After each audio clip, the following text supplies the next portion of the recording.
बिहार में बाहर है के नारे तो आपने खूब सुने हैं, लेकिन अब बिहार में नीतीश कुमार बेकरार हैं, ऐसी अफवाह चल रही है। उसकी वजह है नीतीश और लालू की पार्टी के बीच बढ़ता हुआ तनाव। पहले आरजेडी के नेता नीतीश कुमार पर बयानबाजी करते थे तो दोनों दलों के नेता सुलझा लिया करते थे, पर अब लालू यादव की बेटी रोहिणी आचार्य के ट्वीट से बात बिगड़ गई है।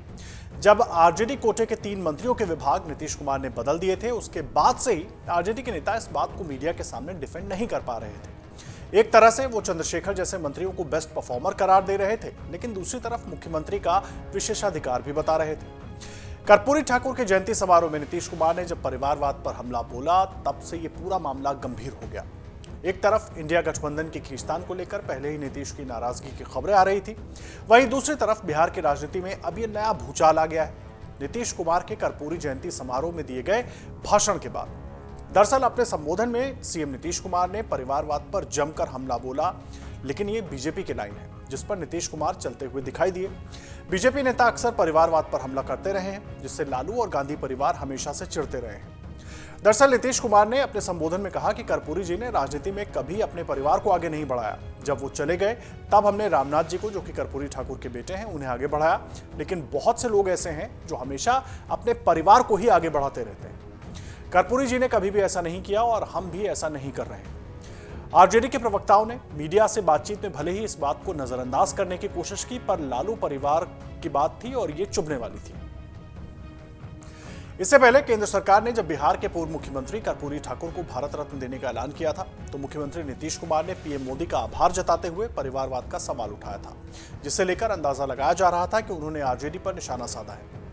नीतीश कुमार के परिवारवाद पर हमले पर लालू प्रसाद और तेजस्वी यादव ने तो कुछ नहीं कहा, पर रोहिणी आचार्य ने इसे दिल पर लिया और फिर सोशल मीडिया प्लेटफॉर्म एक्स पर लगातार 3 पोस्ट कर दिए और उन्होंने लिखा कि अक्सर कुछ लोग देख नहीं पाते हैं अपनी कमियां, लेकिन किसी दूसरे पर कीचड़ उछालने को करते रहते हैं बदतमीजियां।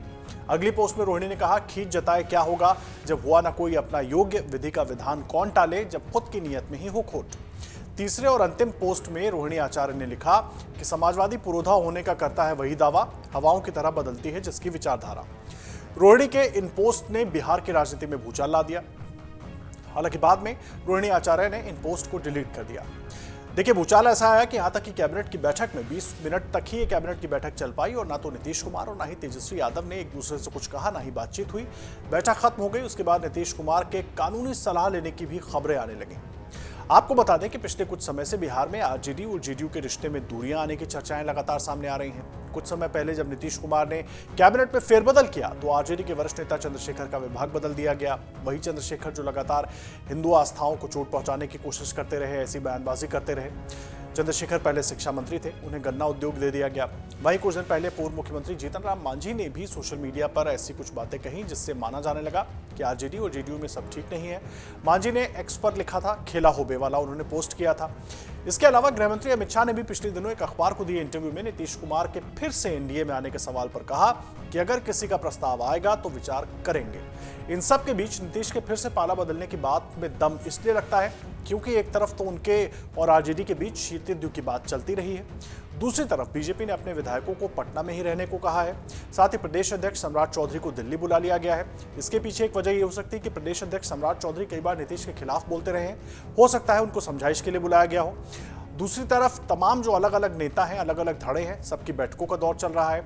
खबर यह भी मिल रही है कि लालू यादव ने भी नीतीश कुमार से बात की है आखिरी वक्त में तमाम चीज़ों को सुलझाने के लिए। नीतीश के घर पर उनके साथ उनके खास नेताओं की बैठक हुई। जब वो बाहर निकले तो उन्होंने मीडिया से बात नहीं की।